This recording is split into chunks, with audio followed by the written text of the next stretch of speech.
Hi hall எல்லாரும் எப்படி இருக்கீங்க? ஒரு சூப்பரான சாக்லேட் ஸ்ட்ராபெர்ரி பார்க்கலாம். இது நானா பேர் வச்சது. இதோட பேரெல்லாம் எனக்கு என்னன்னு தெரியாது. ஆனால் ரொம்ப சூப்பராக இருக்கும். ஸ்ட்ராபெர்ரி வாங்கிட்டு ஃப்ரிட்ஜில் வச்சுருங்க. அதுக்கப்புறமா பார்த்தீங்கன்னா கொஞ்சம் மில்க் சாக்லேட் எடுத்துக்கோங்க. நட்ஸு இருக்கிற மாதிரி இருந்தாலும் பரவாயில்ல. அதில் கொஞ்சமாக பட்டரு, அதுக்கப்புறம் மில்க்கு போட்டு ஒரு 2 மினிட்ஸ்க்கு அவனில் இல்லைன்னா டபுள் பாயில் மெத்தடில் நம்ம வச்சு ஹீட் பண்ணி சாக்லேட்டை மெல்ட்டு பண்ணி வச்சுக்கலாம். அதுக்கப்புறம் அது திக்காக ஆகாது. அதை ஒரு பக்கம் வச்சுட்டு நான் இப்போ அவனில் வச்சுட்டு ஸ்ட்ராபெர்ரி வாங்கிட்டு வந்ததை எடுத்து க்ளீன் பண்ணிட்டு இருக்கேன். நல்லா வாஷ் பண்ணி டிஷ்யூ வச்சு அந்த ஸ்ட்ராபெர்ரிக்கு மேலே இருக்கிற தண்ணியிலேருந்து எல்லாமே தொடச்சி எடுத்துடணும்.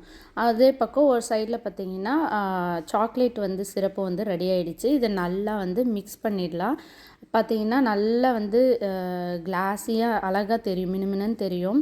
நல்லா மெல்ட் ஆகிடுச்சு. இதுக்கப்புறமா ஸ்ட்ராபெர்ரியை சின்ன சின்னதாக அந்த பேக் சைடு இருக்கிறதெல்லாம் க்ளீன் பண்ணி ஒரு டூத் பிக் வச்சு நம்ம அதை இன்சர்ட் பண்ணிவிட்டு அதுக்கப்புறமா ஸ்ட்ராபெர்ரிக்குள்ளே நல்லா டிப் பண்ணி கோட் ஆகிற மாதிரி எல்லா பக்கம் கோட் ஆகிற மாதிரி டிப் பண்ணி சாப்பிட்லாம். இந்த சாக்லேட் சிரப் லைட்டாக ஹீட்டாகவும் அந்த ஸ்ட்ராபெர்ரி கூலிங்காக ஃப்ரிட்ஜில் வச்சு எடுக்கிறதுனால கூலிங்காகவும் இருக்கும். அப்படியே பைட் பண்ணிங்கன்னா ரொம்ப சூப்பராக இருக்கும்.